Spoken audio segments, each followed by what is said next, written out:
Hi there. Welcome to the 10th Annual Sound Healing Conference. We set our intention that you may receive whatever you need or desire from this conference. We ask for help from many of our guides, ascended masters,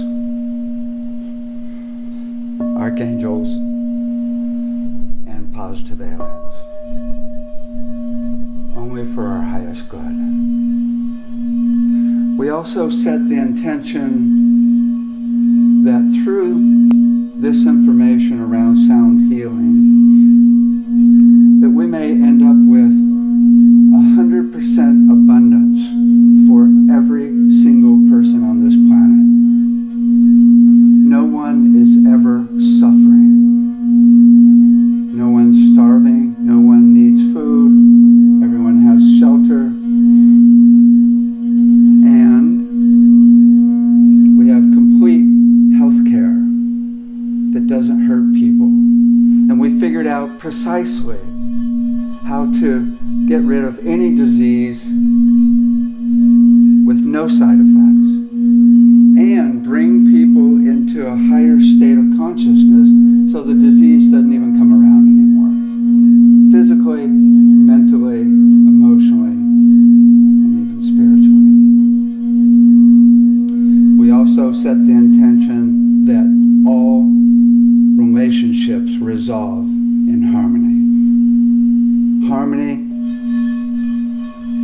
and heart connection between every single person on the planet.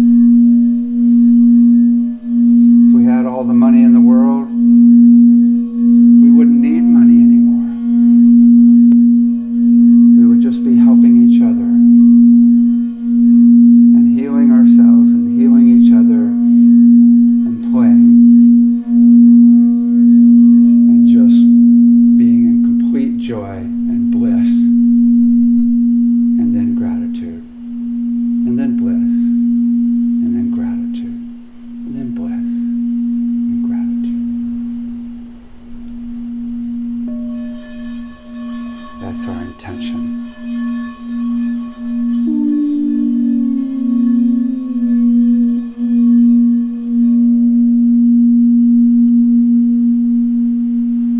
By the way, I know I'm a little bit of a silhouette. I wanted to show you my view of the entrance to the San Francisco Bay with the Golden Gate Bridge there and the sound of the ocean in the background accompanying this sound bath.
Bring love into your heart now.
prevail on earth and throughout your entire system from now on.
enjoy the conference.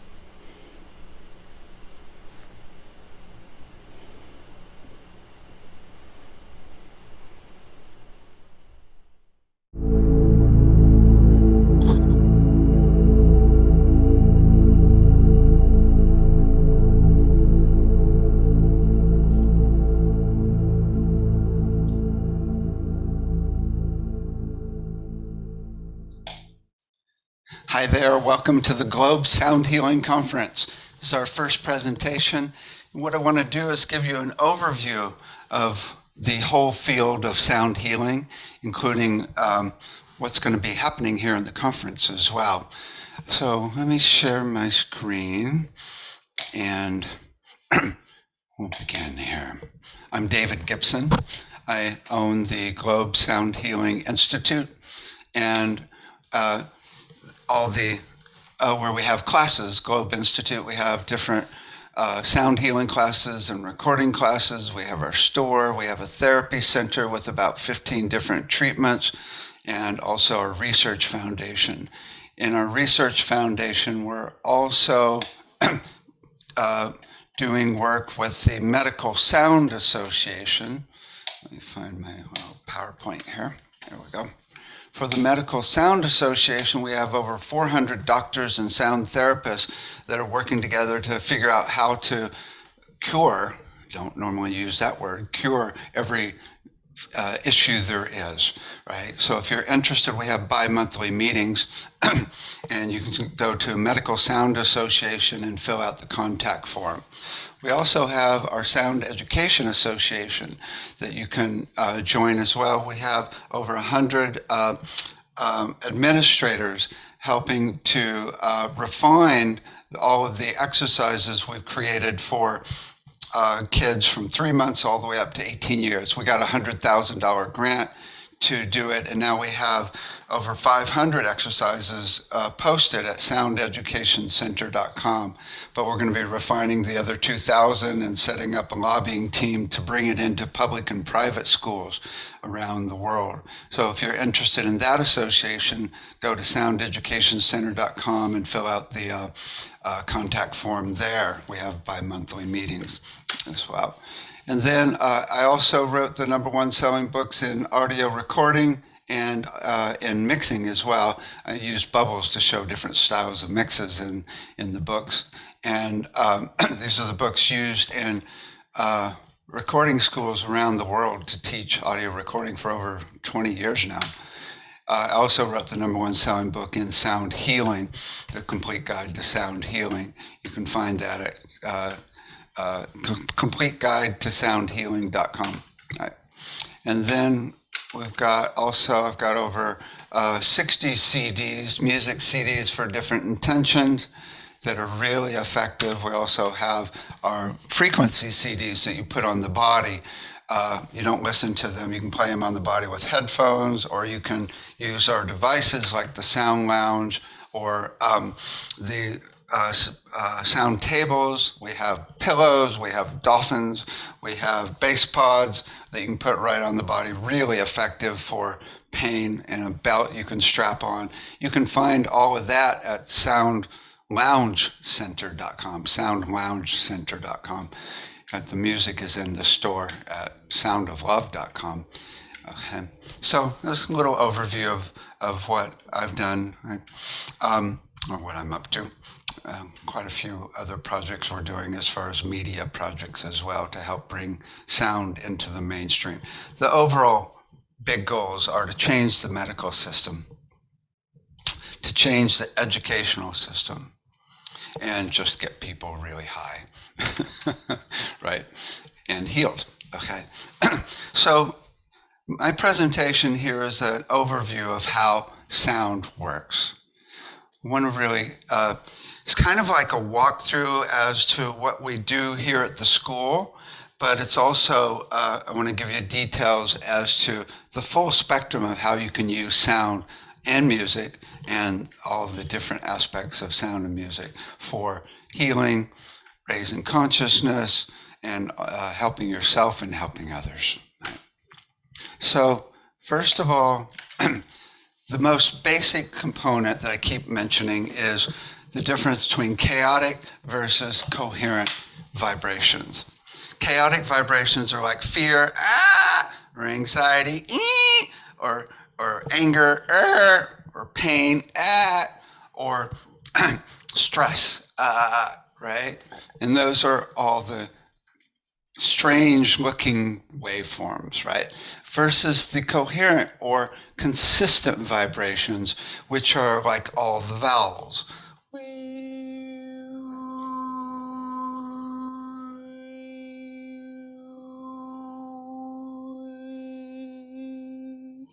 All of the sound healing instruments as well, right? Crystal bowls, Tibetan bowls, tuning forks, just about any instrument that will do a sustained note, elongated note, right?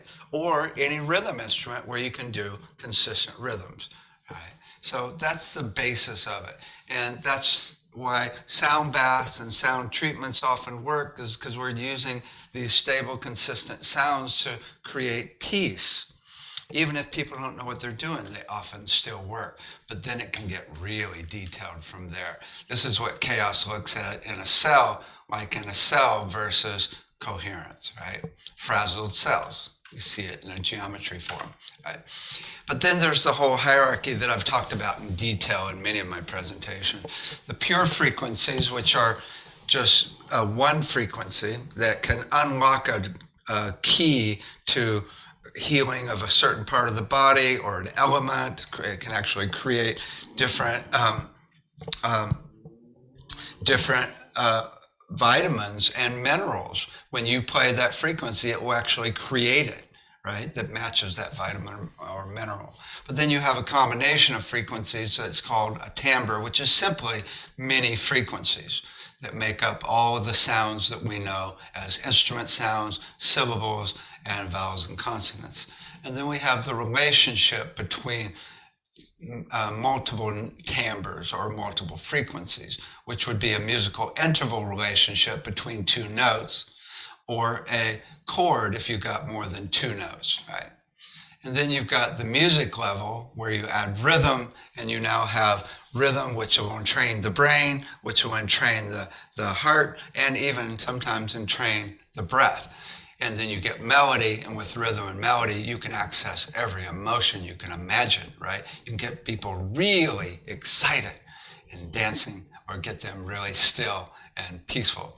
And then there's the energy level, which includes intention or just any type of energy that someone is running, right? And so we work at all 5 of these levels in sound healing, not just like music as in music therapy, not just frequency as a lot of people talk about, but every level has its healing capacity and capacity to activate the ultimate, which is where you're one with the universe and know all, right? Okay. In the beginning, what we go over in our classes are the laws of resonance. This is the physics of sound that I learned in my physics classes at UC Berkeley. I was a physics major to start. And really the laws of resonance are frequency. Everything is vibration. Everything is vibration, right? It's the most primordial aspect of sound there is. Of anything there is. It's more primordial than numbers, right? Which Randy Masters talks about. It's really the basis of all. And once you know these laws, you know how to work with the whole universe, including healing and getting to higher states of consciousness, right? But one of the most important laws of resonance is a strong vibration will overcome a weaker vibration and entrain the weaker into the stronger. This is really the way everything in the universe works. At any level of reality, if something changes, it's based on this law of resonance called forced resonance, but I like to call it dominant resonance.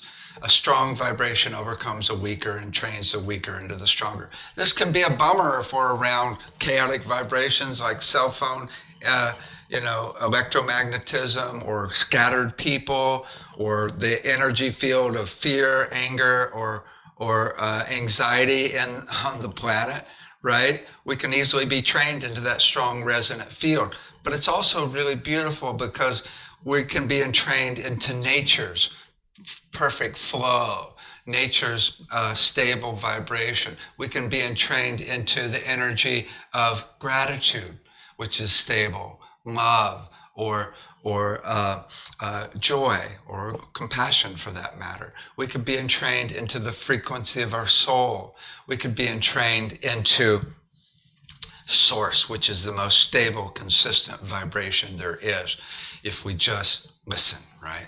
And just pay attention, right? So that's one of the most important laws. There's another law that we talk about a good amount, which is the destructive resonance law. If you play a frequency to any part of the body that is its natural frequency that it vibrates at, it will entrain it into a healthy state, right? Which is the new medicine right there. Find the frequency of every part of the body and play it to entrain it into its healthy state. The problem is everybody's a little different, right? So you need a real-time device to be able to figure this out. That's why no one's come up with anything that anyone else agrees about as far as the frequency of any organ or any part of the body, right? So that's the basis of a new medical system. But you turn the volume up at that frequency that something vibrates at, and it explodes. That's called destructive resonance, and that's the basis of using sound on kidney stones. You find the frequency of the kidney stone, turn it up, and it explodes it. It's the basis of where we're headed to be able to explode cancer cells. Okay? We talk about that in the last presentation. And then there's the physics of sound. And so exactly how waveforms actually work. But the most important part of this is acoustic resonance and mechanical resonance. Acoustic resonance is when the wavelength of a sound, and the sound is made up of compressed air and spaced out air. That's what the waves are, compressed and spaced out air. The wavelength of a sound equals the distance between two walls, and then it adds up on itself and creates a standing wave, much like this waveform down here, right? And it's like singing in the shower. You hit its resonant frequency. If you go up and down, and that's where that frequency has a wavelength that equals the distance between the walls, and it gets louder, right? This is what's cool, is finding the resonant frequency of chambers like the King's Chamber, and it's known that that will take you into higher consciousness, the King's Chamber in the Great Pyramid, or a lot of the temples around the world, sometimes even caves. You find their resonant frequency, and you can just do a frequency sweep until you find it, and it will open up a portal, right? This is very cool. But then there's mechanical resonance, which is the resonance of materials. Completely different mathematical formula for materials than spaces that I was just talking about. Materials are like crystal bowls. The resonant frequency of the quartz in a crystal bowl is what makes it sing, not the space between, right? Whereas a flute is the space within the metal or the wood that's actually creating the resonance to make the flute sing, right? It's not the material of the flute that's singing, it's the space within. Whereas with a crystal bowl, it is the material. So in the body, we've got spaces and we've got materials. But then there's a third type of resonance, and that's quantum resonance. And that's the energy and resonant frequency of our thoughts, of our emotions, and even of your soul, and even of source. And those are probably the most important, because that's where intention becomes the most powerful, is when you create a stable, consistent vibration with an intention, especially effective when you do it along with a sound, to make it even more powerful. So those are some of the basics of the physics of sound that are important. When we talk about frequencies, there's a lot of archetypal frequencies that do very specific things. There are frequencies based on numerology, where they're cool numbers, right? Which is actually the way the solfeggio frequencies were discovered. They actually changed the letters in the Bible to numbers, and that's where we got the solfeggio frequencies from. That was done by Joseph Paleo about 30 years ago. There's also frequencies that are just scientific frequencies, like the actual frequency of a material. I mean, you can easily find these frequencies by using a tone generator and going up and down and just see when it vibrates the most, right? Like there's the frequency of bones. 45 hertz regenerates bones. There's the frequency of elements, right? Science often defines things based on their frequency, right? So there's many scientific frequencies, not to mention just the frequencies of sound or light, right, that make different colors for light, right? So there's the scientific frequency. But then there's all these frequencies that people have come up with based on intuition. And there's a lot out there. And again, I am not a baby tosser. I don't throw any babies out with the bathwater. So they could be really cool. In fact, that could be the best science that we could do, is to actually test the frequency from the psychics and see if they actually work, right? Just as well do that as well as trying to test all 20,000 frequencies, not to mention the decimal points, right?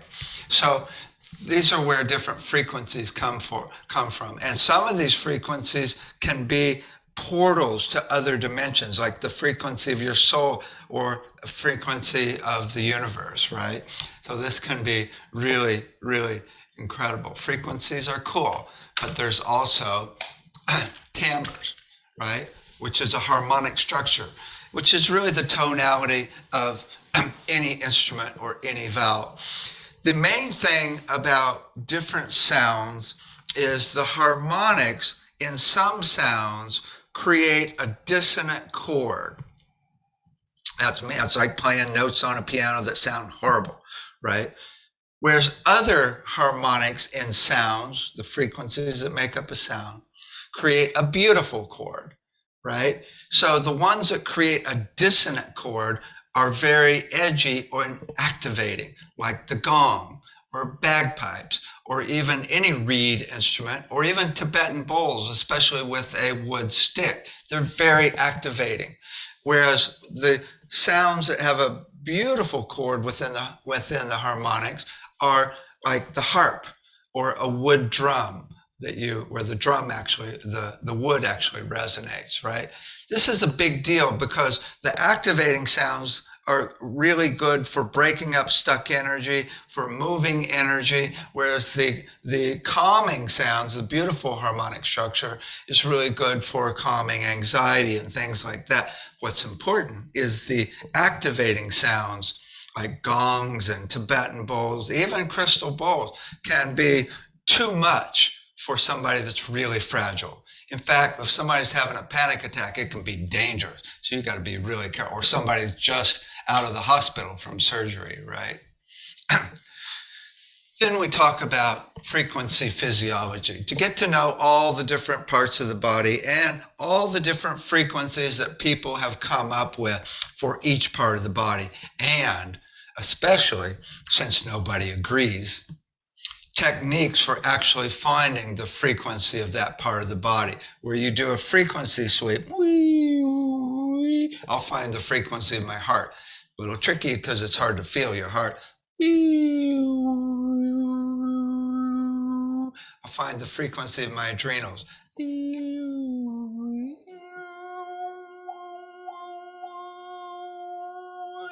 Right? And if you practice this, you can get really good at it, and then you can send that stable, consistent frequency to that organ to make it heal, right? To make it work, make it healthy, right? That's very cool. So, but it's also just as in massage, it's good to know what parts of the body you're working on if you're going to do sound on parts of the body. Okay.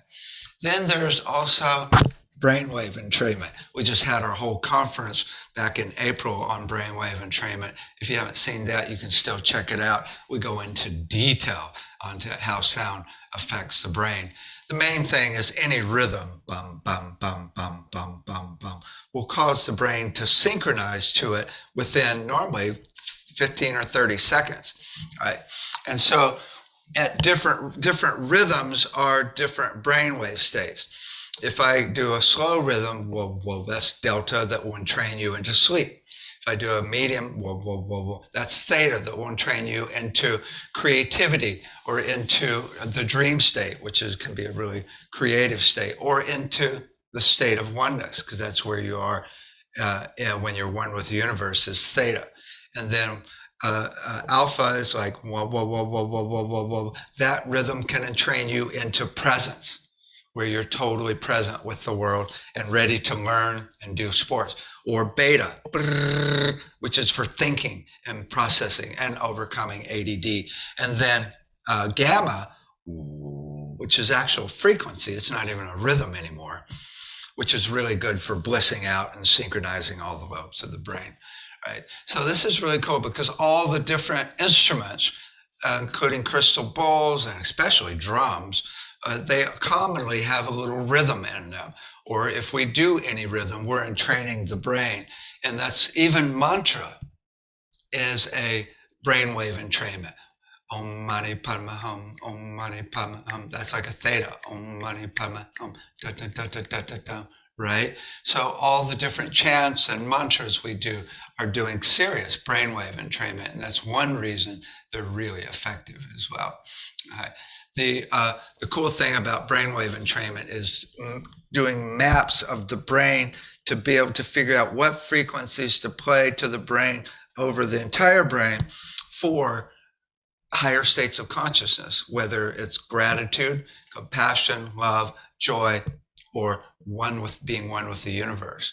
I mean, this is the coolest part about brainwave entrainment, being able to entrain your brain into these higher states, which means completely overcomes anxiety or depression or any other mental issues or emotional as well. Then we do the classes here on releasing stuck emotions. And this is really important because a lot of people say stuck emotions are 100% of disease, right?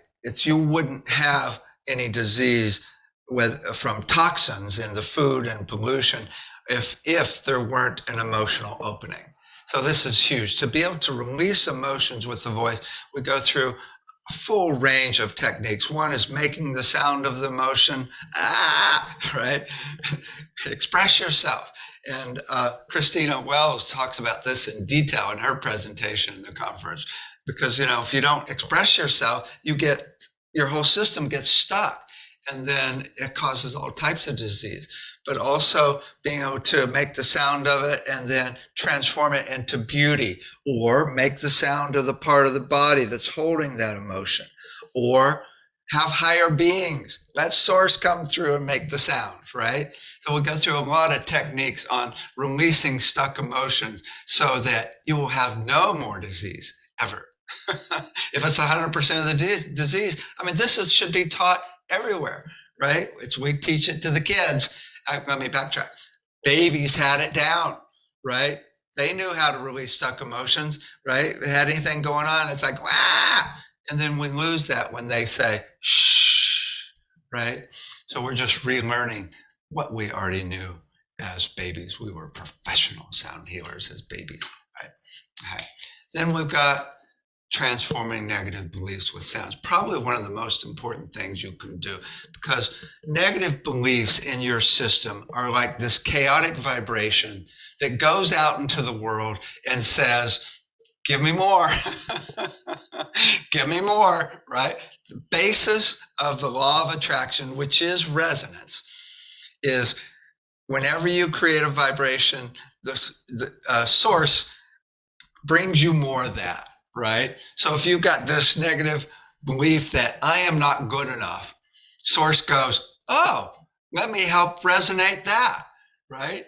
So every communication you have is based around that belief. Whenever you talk to anybody, because they're hearing that belief in your voice, in your system, in the way you speak, and who you are. Right? It's affects everything, and you can have negative beliefs about your physical body, your mental body. I'm not smart enough. Your emotions. You can have negative beliefs around abundance, right? Around not being able to make enough money, negative beliefs around um, relationships, right? Huge. And negative beliefs around health. So we have a technique that we do that's really cool, in that we take your negative belief and have people state it, and we turn it around backwards, and then we make the sound of it. Except you can't just turn it around backwards, because the subconscious won't believe it, right? If I say, I'm really tall with a full head of hair, it's like, yeah, it's like spirit goes, yeah, give me a break, right? So it's a matter of turning it around and going to a higher level, and making it so you can believe it 100%, then making the sound of it. It's like, if I say, I'm not I'm not loving enough sometimes, and I can't just say I'm loving all the time, because spirit goes, yeah, right, I know what you did the other day, right? But if I say, my essence is love, my essence is universal love. I totally believe that, right? And I go, okay, here's the sound of that. And you transform these beliefs, not only with your mind, but physically with the sound of that vibration in your body. And then you put out to the world, I am good enough. And the world goes, I'll support that in every way, right? This is so huge. I mean, it's like, Greg Braden, I mean, all these different people talk about, the beliefs and how they even manifest in your body. It's huge, really huge. Sound of chakras. Oh my God. You can look at chakras based on frequency or pitch. Again, no one agrees with what any frequency or pitch of a chakra is. Or you can look at the instrument sounds for different chakras, or even the actual music for different chakras. And it's really good to get to know what instruments work with best with different chakras. But also, I teach a technique that is really effective, and that is to be able to find the frequency of each chakra yourself. I used to have panic attacks like 30 years ago, and I learned when I could do this, when I figured out this technique to find the chakras, I was able to get rid of the panic attack every single time. I got rid of my Xanax, got rid of all fear of panic attacks, and was able to go into bliss. Not only get rid of the panic attack, but just bliss out and feel unbelievably good, right? This is huge. I know someone that committed suicide from panic attacks a few years ago, right? So many people are on drugs because of anxiety, right? This is so huge. So I share that technique. There's also, I've got that chakra guided meditation that you can find on the internet that's really effective, where you go and tune into all 7 chakras simultaneously. I like to use the full frequency spectrum of chakras. Instead of using the C to the B, I use different octaves for different chakras. So the same note for each chakra at a different octave. What's cool about that is you get the full frequency spectrum of all frequencies, which is every frequency is a nutrient. So you need them all. And when you play all 7 together, they sound beautiful. And that's the whole trick, is to tune into all chakras simultaneously, as opposed to one or the other, so the Kundalini energy can flow. Okay. We also go over how to play instruments: crystal bowls, Tibetan bowls, tuning forks, drums, melodic instruments. It's not too hard, right? But there's certain ways you can do it that will work better, and there's a lot of detail on that. Um, We also, in the conference here, we have Lisa Lippincott goes over how to play gongs, and she's one of the best gong players I've ever heard, and it's really cool her presentation as to how to play gongs, which gives you some information on doing any sound bath as well, because she has some other instruments as well. So that's in the conference here. Then we have the sound for issues. My last presentation in the conference is exactly this.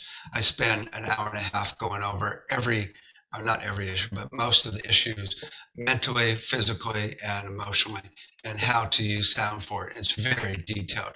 We've had our Medical Sound Association coming up with treatment plans for the last year, but our students have been coming up with treatment plans for 10 years. So we have some really refined treatment plans. And you can find all of these treatment plans at medicalsoundassociation.com, and then click on the actual integrative sound therapies. And you'll see like those for grief, anxiety, depression, dementia, autism, cancer, also just a full range. Yeah, some very cool information there at medicalsoundassociation.com. And then my last presentation in the conference, we go into that in detail. And then how to perform a sound bath. You know, I've been to sound baths that were pretty cool, sometimes even a little annoying, right? And I've been to other sound baths where it's like, whoa, the whole room is lit up with white light. It's like people are just crying, and there's miracle healings, right? Sound bath, for those of you who don't know, is just a concert. It's just a sound concert. And the main thing that makes a great sound bath is the energy and the intention, more energy that you bring to the sound bath. If you are bringing in this light and this coherence and energy of higher beings, if you go there, right? It's like, oh my God, it's really incredible, right? Whereas if you are just playing instruments, so it's so critical to run this high energy as much as you possibly can. We talk about how to access these higher energies. One way is the more you go to a place of peace and stillness, the more higher energies open up. It's like some people talk about higher beings. Well, they're just waiting for you to be still before they can contact you and actually open you up to the next level, right? But also with sound baths, it's often about smooth flow, so that you are never doing anything that is abrupt, right? So you can bring people smoothly up into more and more excitement and intensity. It's like, okay, yes, and then break it down over a long period of time, get slower and slower and more mellow, softer sounds, and smoothly until you are really, really still, right? And the longer you do it, that curve is, and the smoother you do it, the more people go with you and go to that place of stillness. Right?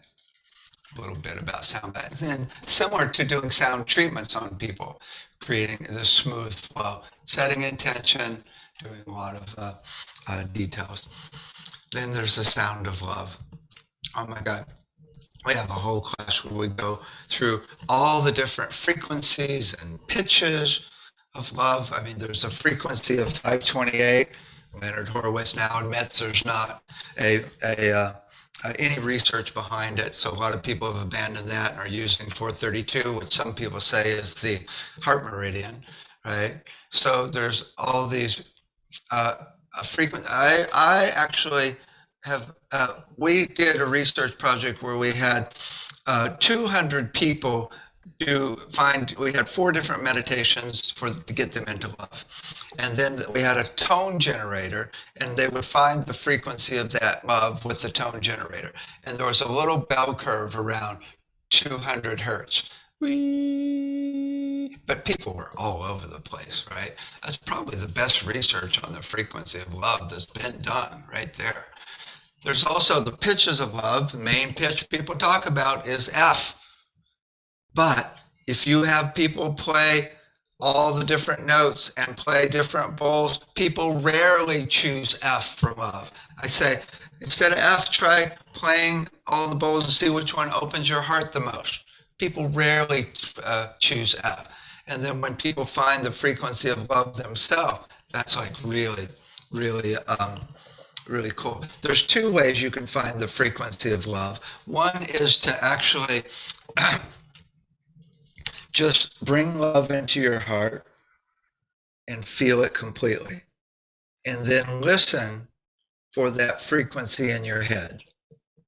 Right? Go up and down if you need to, or just go right to a frequency that matches this love in your heart. Right? That's the best way, I feel, to find the frequency of love, because you're not using your voice. The voice is different. You get a different frequency when you use your voice. Most people when they use their voice for love, go to the home note of the key that they sing in when they speak. Everybody sings when they speak. Some people sing really interesting songs. Other people sing really kind of blah songs, right? Well, everybody's singing in a certain key. And whenever you sing in a key, which everybody does, there's always a home note, which is the note where you're at peace in that key that you're singing in, right? So the key that I sing in, I go to love. People normally go to love to the frequency of the key they sing in. Let me demonstrate. I love my kitty. I love my kitty. That bottom note, kitty, is the key that I sing in when I speak. People commonly go there when they express love and when they express sincerity, right? And that's a different frequency of love than the frequency you find in your head, which I think is even more important. They're both good. They're both good, right? Maybe there's a frequency of love in the universe, right? Who knows? Some people say it's even D, right? But who knows? Then there's the timbres of love. The harp is what people commonly use for love, right? And I really like a string section because it's elongated like a vowel. Because if you do the sound of love, it's not plucky like a harp. Blup, blup, blup. Right? String sections are elongated like that. So there's different instrument sounds. I like alchemy bowls, especially the pink ones, right? And then there's the musical intervals of love. The musical third, minor third is the main one that is used in love songs.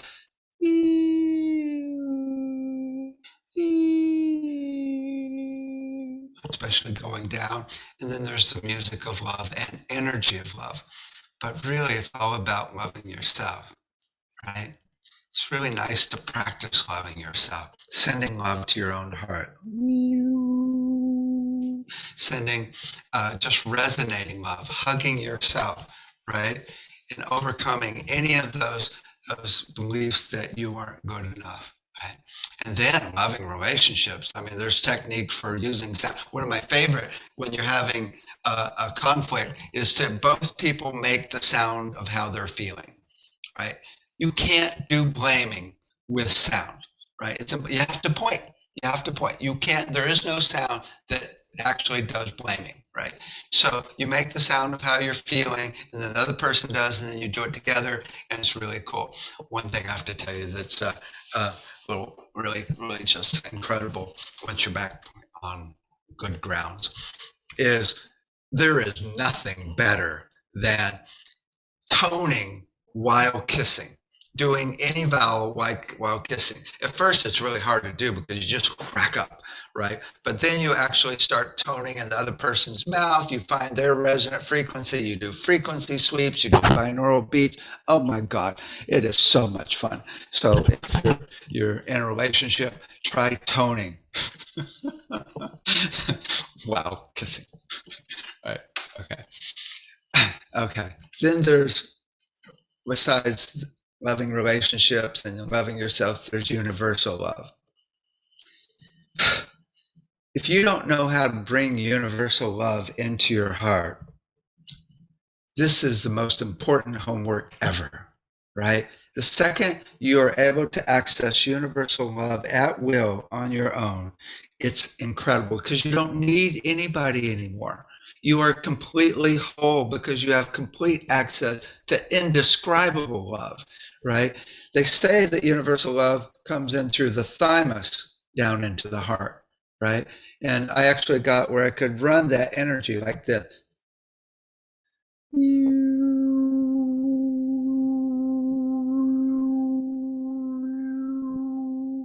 Right? Some people feel it, often feel it coming in through the crown, down the back of my spine, even down through all the way through my feet. So to practice bringing in this universal love is really cool. And we do a lot of techniques to practice it in the classes. But even better, oneness. When you're able to access oneness, that's where all is known. It's like the shaman who can hear the song of the plant and sing its medicine, and people get it. Or the Tibetan Lama that sees all lifetimes, right? When you're one with the universe. And one of the main ways that you can get to it is to tune into multiple things at once, which nature is really good at. A bunch of crystal bowls or a bunch of sound healing instruments. It's very cool. And that takes you into theta, which is where you are when you're one with the universe. And then in the other presentation, we talk about using microtubules or ultrasound on microtubules to get you to that frequency of oneness. Very cool. I think of oneness as all frequencies at one. When you're one with the universe, you are all, right? So that's like really cool. That's really the ultimate to get to that place. And when you're one with the universe, everybody reports there's indescribable love there, right? We also go through music theory, and that's basically to know how to use musical intervals for creating sets of bowls, sets of tuning forks, and create a chord, how to create sets, and understanding that the relationship of anything to anything in the universe is a musical interval. It's very cool. One of our instructors who's presenting, Randy Masters, he sees the whole universe as a musical interval or chord. So if he's looking at the relationship between two planets, he finds the musical interval and feels it in his body and knows it, understands it. If he's looking at two crystals or two people or two anything, you get that musical interval relationship in your body and you feel it and you know it, right? That's the way of understanding the universe. So that's very cool in the inner music theory. Gerald Savage teaches that class. Randy Masters teaches it, and Randy talks a little bit about this in the presentation and the conference here. There's also chant, mantra, Sanskrit, and devotional sound. Oh my God. These are, let me put it this way. They had it all figured out. They knew what frequencies and tonalities were for every part of the body and how it would get you into higher consciousness. It's all been figured out. The amount of detailed information embedded in just the letters of Sanskrit is unbelievable, right? And also how the chants and mantras work and devotional sound. Check out especially the presentation with Karuna Mai. Karuna Mai is just the master of this devotional sound. And she's in India and she is presenting in the conference. Lakshmi actually teaches this in our classes and really beautiful, brings you into that energy of devotional sound. Sonia also teaches it, and Sonia's doing a presentation here in the conference on chant and mantra. She does mantras from around the world. And then Wayne Perry also works with mantra, and Jill Peirce, who does not only chant and mantra, but also she especially does overtone singing. So she even does overtone singing to transform uh, ancestral blockages that are coming through into us in our own lifetime. And then there's, freeing the voice and emotional expression. As I mentioned, Christina Wells is doing it, but Liz Addison has a presentation on this. It's also what Sonia Draculich does. Suzanne Sterling teaches at the class, and Jamie Liu, she actually talks about freeing the voice and actually using the voice to actually heal any disease in the world in the conference here. Lynn Miller, oh my God, she's like totally doing sound and music to create that stability in you with the voice. And Nancy Hops as well. Vicki Dodd teaches in our classes, and she's a master at helping you do emotional expression. I do it in my classes as well. That would be me. Then there's voice healing, using the voice on the body. I do a class with Lisa Rafael that is unbelievable. Lisa was in our last conference. She's amazing, powerful voice, but she teaches how to use your voice to heal just about anything you can imagine. But she shows you how to hold boundaries so that you don't take on their energy and so that you don't invade their space. Her third eye's open, amazing, powerful singer and teacher, Lisa Rafael, not in the conference here, but in the actual um, uh, uh, in our classes. Uh, Also, as I mentioned, Jamie Liu talks about using the voice on the body here in the conference. Okay. Then we've got sound and movement. Wes Addison does some sound and movement in the conference. Really, I mean, it's like you shouldn't do sound without movement. I mean, it's like it's the more ways you do vibration, whether it's sound, music, movement, color, light, quantum, intention, the more effective it's going to be, right? So doing sound and movement together, and Liz is fun. Oh, check out her presentation in the conference. She is just fun at really doing sound and getting you to do sound while moving to it, right? And then sound for healing. Oh my God. First of all, Meredith Sands-Keeter has come up with a whole sacred geometry structure as to the way the body works. I mean, this is like the Holy Grail. This is like unbelievable. In her presentation, she goes through it, and she's got some incredible graphics. But then Madhu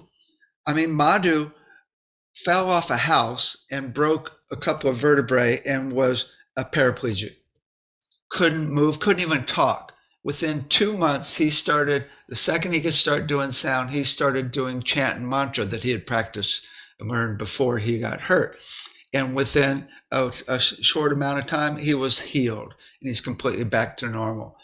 You can heal yourself with sound, right? You can heal yourself. It's like the worst negative belief ever. You can't heal yourself. Got to go to a doctor. You can heal yourself.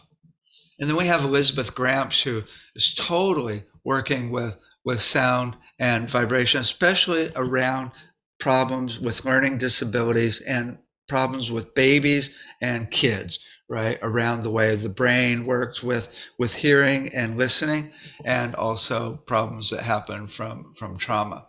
Jeffrey Thompson totally talks about different ways for using frequencies for healing. He's one of the best researchers in the field. In our classes, Vicki Dodd talks about it, and I go into it in detail throughout the course here at the Institute.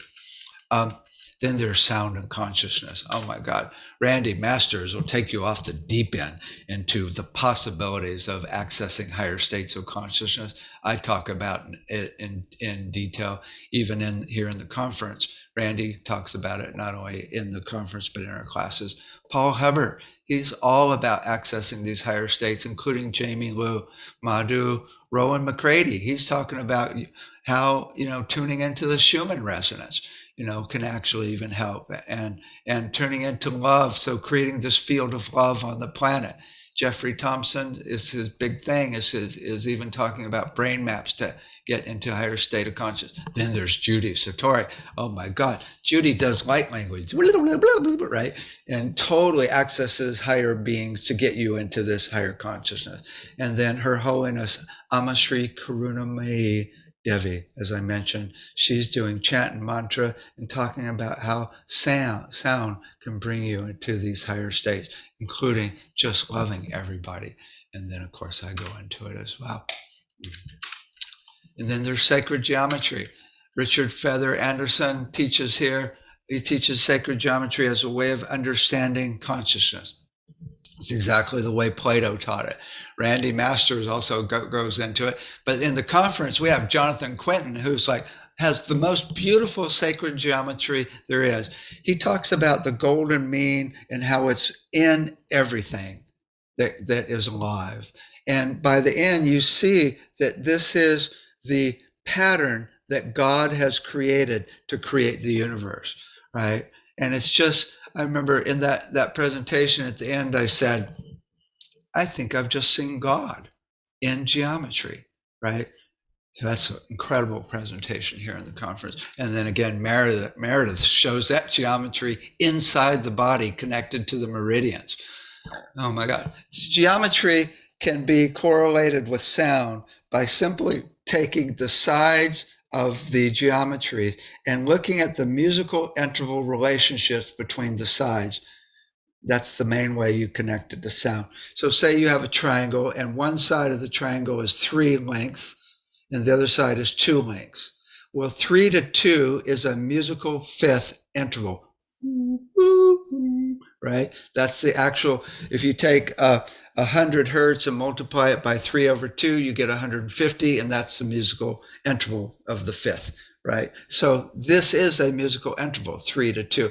And that means every geometry can be mapped into a musical interval chord, right? Randy Masters took the sides of the Sri Yantra triangles and actually created the musical interval relationships and made chimes from them, right? So it's a direct connection to sound, right?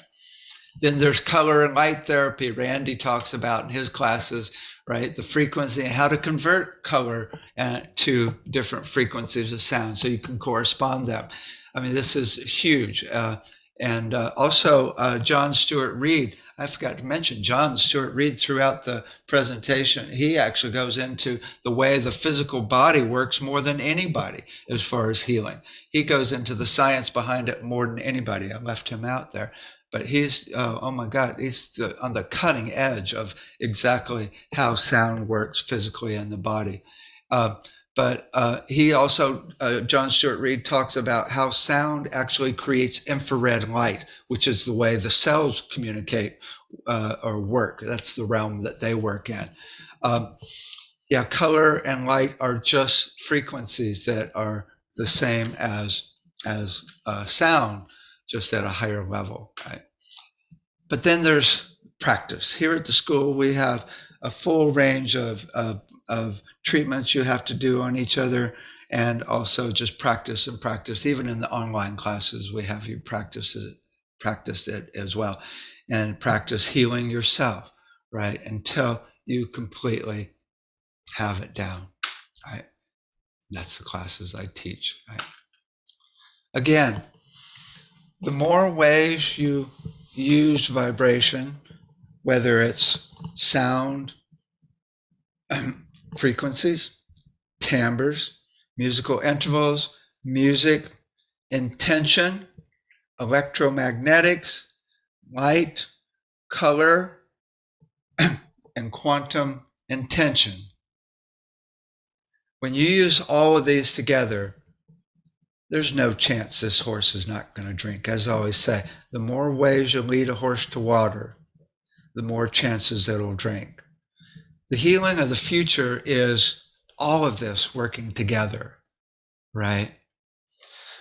But here's the amazing thing.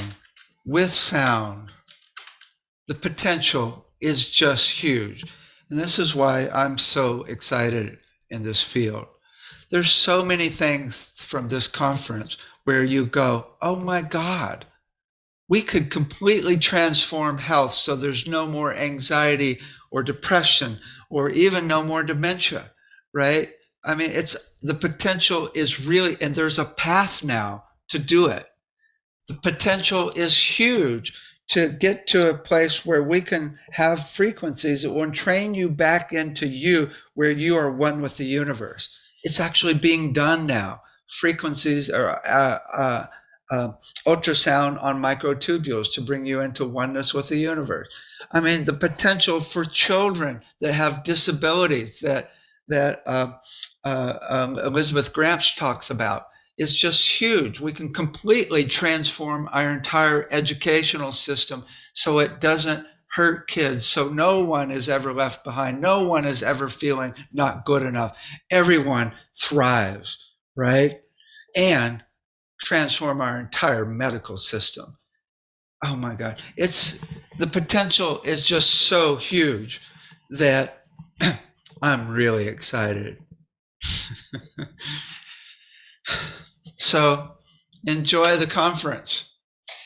Now that I've done a lot of talking there, because now you're in the vibration of na na na na na na na na na. Let me play for you my song, Unconditional Love. Except let's not just listen. Let's do active listening.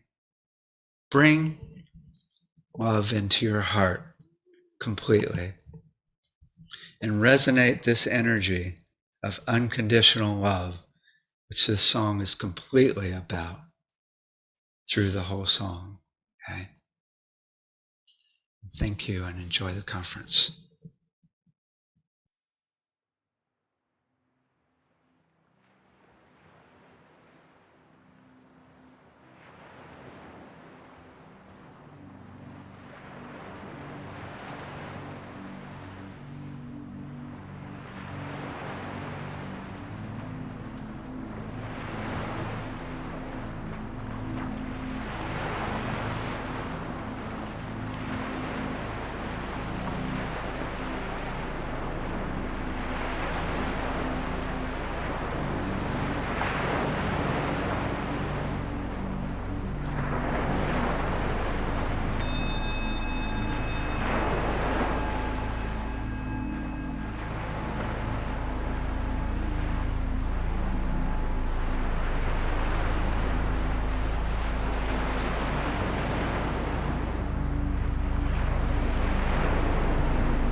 This has been a presentation of New Earth One Network, your home for New Earth living.